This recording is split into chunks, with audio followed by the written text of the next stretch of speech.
In class 10th, you must be studied about a topic named lateral inversion. एक शीशे में जब आप अपनी शक्ल देखते हैं तो left to right and right का लेफ्ट, उसको हम मिरर इमेज बोलते हैं, वो हमें दिखाई देता है लेटरल इन्वर्जन, जिसमें एक एम्बुलेंस जो है वो हमेशा उल्टा लिखा हुआ होता है। वो क्यों लिखा होता है? वो लेटरल इन्वर्जन की वजह से लिखा होता है। तो हालांकि ये वाला टॉपिक हम 10th में ही छोड़ देते हैं। Now we are starting a new topic that is lateral displacement. और लेटरल डिस्प्लेसमेंट और लेटरल इन्वर्जन का आसपास भी कोई लेना देना नहीं है। चलिए, तो अब आगे बढ़ते हैं that what is lateral displacement. तो देखिए, ये एक आपको ग्लास स्लैब से पास होती हुई लाइट वे दिखाई देती है। ये इंसिडेंट वे है, इस एंगल पे ये इंसिडेंट होती है। ये नॉर्मल बना है ब्लू कलर से, और ये लाइट वे जिसको अगर ये ग्लास से पास ना हुई होती तो ये सीधे जाती है। जो डॉटेड लाइन दिखाई दे रही है that is light without reflection दिखाई दे रही है। ये अगर एयर में जाती तो लाइट ऐसे जाती, लेकिन ये क्योंकि ग्लास में गई तो टुवर्ड्स द नॉर्मल बैंड हो गई, एंड देन जब ये ग्लास से बाहर आई तो अवे फ्रॉम नॉर्मल बैंड हो गई। और लाइट की खासियत ये होती है, स्पेशलिटी ये होती है कि जिस एंगल पे वो इंसिडेंट होती है उसी एंगल पे वो एमर्ज आउट हो जाती है। मींस ये वाली लाइट वे और ये वाली लाइट वे, ये दोनों आपस में हमेशा पैरेलल रहेंगी। ये हमेशा सेम एंगल पे ही चलेंगी, पैरेलल रहेंगी, और जिस स्पीड पे ये एंटर हुई थी उसी स्पीड पे ये एमर्ज आउट हो जाएगी, उसी स्पीड पे ये बाहर निकलेगी।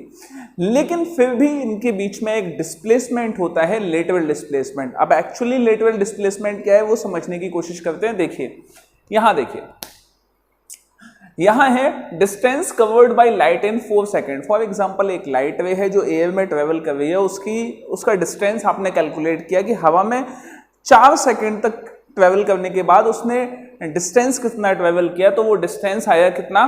4 × 10⁸। Distance is equal to speed into time होता है। स्पीड एयर में आपने लिख ली 3 × 10⁸ metre per second into 4 3 12 × 10⁸ metre. इतना डिस्टेंस उसने कवर किया है 4 सेकेंड्स के अंदर। चलिए, अब यही लाइट वे सेकेंड कंडीशन है जब वो लाइट वे ग्लास में एंटर होती है।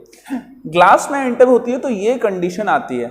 अब अगेन 4 सेकेंड्स के लिए कैलकुलेशन करनी है, तो हमने कहा कि यहां से यहां तक 1 सेकेंड, उसके बाद यहां से यहां तक 1 सेकेंड, तो 1 + 1 2 सेकेंड्स, मतलब 2 सेकेंड वो कहां रही? एयर में। Travelled in air for 2 seconds, और अंदर 2 सेकेंड के लिए वो ट्रेवल हुई ग्लास में 2 सेकेंड के लिए। चलिए, तो आपको टोटल डिस्टेंस निकालना है। टोटल डिस्टेंस 2 अलग अलग कंडीशन के लिए निकलेगा। S1 × T, मतलब एयर में जिस स्पीड से उसने ट्रेवल किया 2 सेकेंड के लिए, इनटू ग्लास में जिस स्पीड से ट्रेवल किया 2 सेकेंड के लिए। ग्लास में स्पीड होती है 2 × 10⁸ मीटर पर सेकेंड। तो इस स्पीड से ट्रेवल किया, हमने दोनों को ऐड कर दिया। 3 × 6 × 10⁸, 2 × 4 × 10⁸, दोनों को ऐड किया 10 × 10⁸ मीटर। ये डिस्टेंस आ गया जब सेम लाइट ने ग्लास में भी ट्रेवल किया है, एयर में भी ट्रेवल किया है। टाइम ड्यूरेशन दोनों की है 4 सेकेंड। तो अगर इन दोनों का आप डिफरेंस निकालें तो आप पाएंगे, आपने 1 - 2 कर दिया, that is D1 - D2 is equal to 12 × 10⁸ minus 10 × 10⁸। तो आपको आंसर मिल गया क्या? 2 × 10⁸। This is lateral displacement. ये लेटरल डिस्प्लेसमेंट, या इसको हम लेटरल शिफ्ट भी बोलते हैं, कि जो लाइट एयर में ट्रेवल कर रही है वो हमेशा ज्यादा डिस्टेंस कवर करेगी किसके कंपैरिजन में? उस लाइट के कंपैरिजन में जिसने ग्लास के थ्रू पास हुई है। क्या समझ में आ गई बात? तो दोनों के डिस्टेंस में कुछ फर्क रहेगा, उस फर्क को, उस डिस्प्लेसमेंट को हम कैलकुलेट करेंगे यहां, और कैलकुलेट कैसे करेंगे वो समझते हैं। देखिए, उस डिस्प्लेसमेंट को कैलकुलेट करने के लिए जो ज्यादा डिस्प्लेसमेंट है, ज्यादा डिस्प्लेसमेंट इस डॉटेड लाइन का है, इससे आप एक परपेंडिकुलर ड्रॉ करेंगे। कहां? यहां पे। ये एक परपेंडिकुलर आपने ड्रॉ कर दिया। इस वाले डिफरेंस को हम बोलते हैं क्या? Path difference. This is the lateral displacement. इसको हम लेटरल डिस्प्लेसमेंट कहेंगे। दोनों के बीच में ये डिस्टेंस है।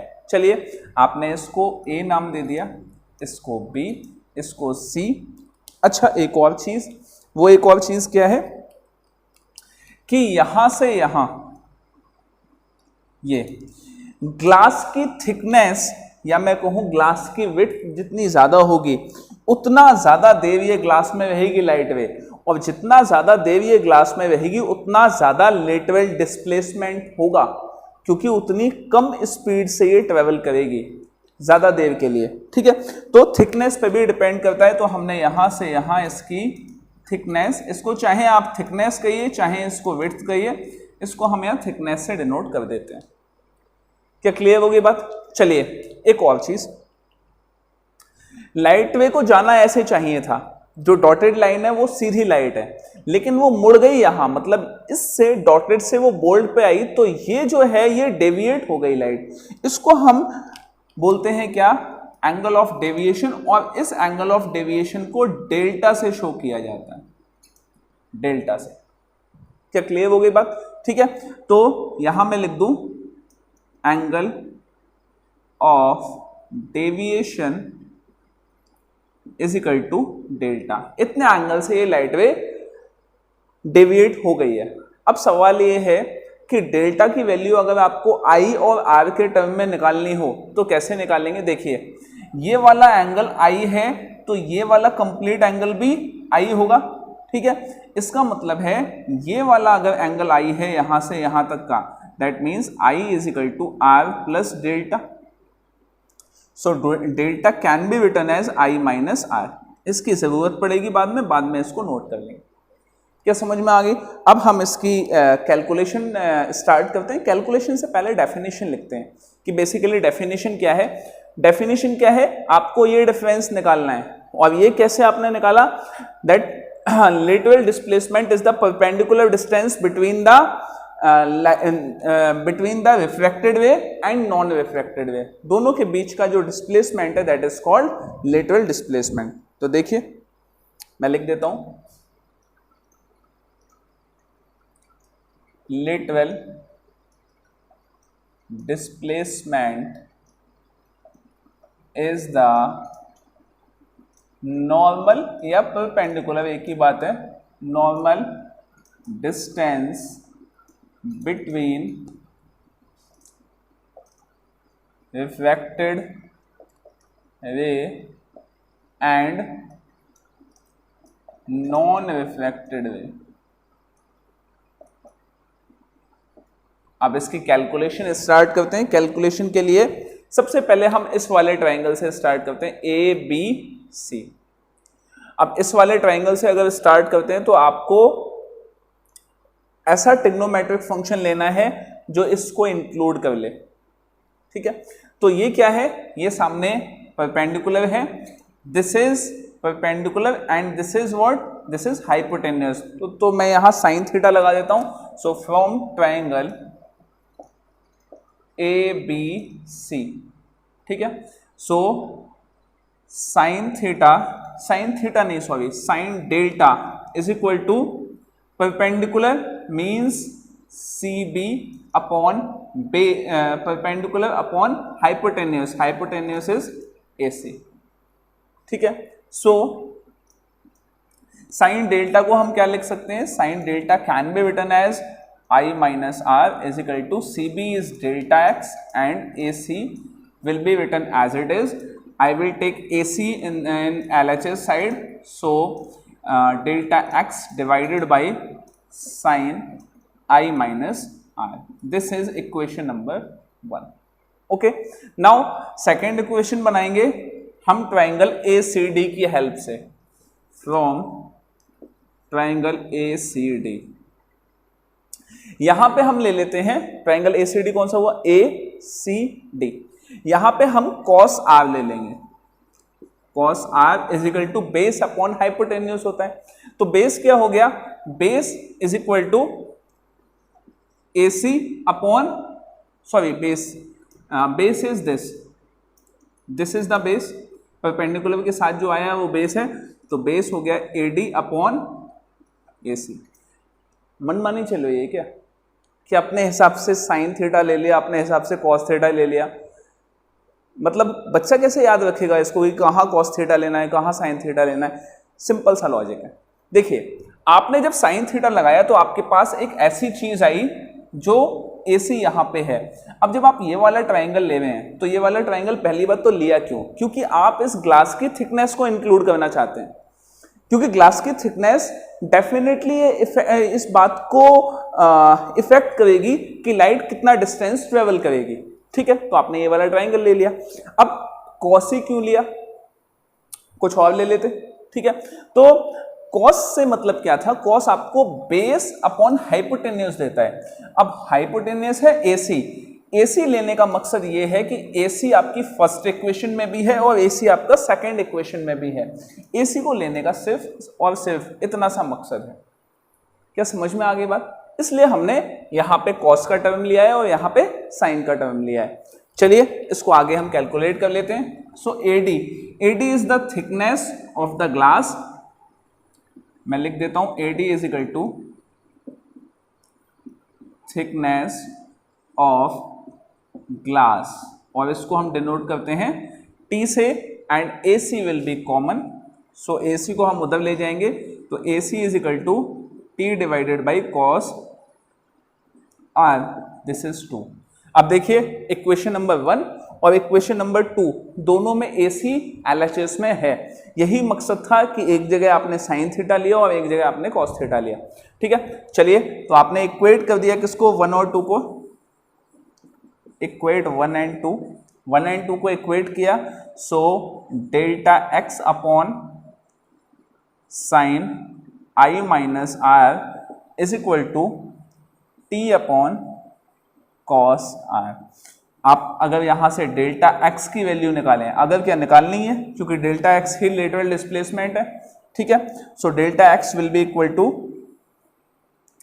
Sign I minus R divided by cos R into T। This is the formula of lateral displacement.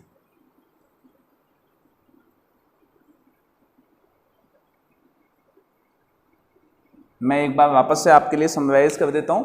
देखिए आपने क्या किया, ये डॉटेड लाइन जो कि नॉन रिफ्रैक्टेड लाइट है ये सीधी गई है एयर में, और ये बोल्ड लाइन इसमें रिफ्रैक्शन हुआ है। तो इन दोनों के बीच में आपको पाथ डिफरेंस अगर निकालना है, मतलब दोनों का डिस्प्लेसमेंट निकालना है, तो आपने इस वाली लाइन पे डॉटेड पे हमेशा लॉन्गर लाइन पे ही परपेंडिकुलर ड्रॉ किया जाता है। आपने ट्रिग्नोमेट्री पढ़ी है, आपने ज्योमेट्री पढ़ी है, तो लॉन्गर लाइन पे परपेंडिकुलर ड्रॉ किया जाता है। तो लॉन्गर किसका डिस्प्लेसमेंट ज्यादा है, इसका डिस्प्लेसमेंट ज्यादा है डॉटेड लाइन का।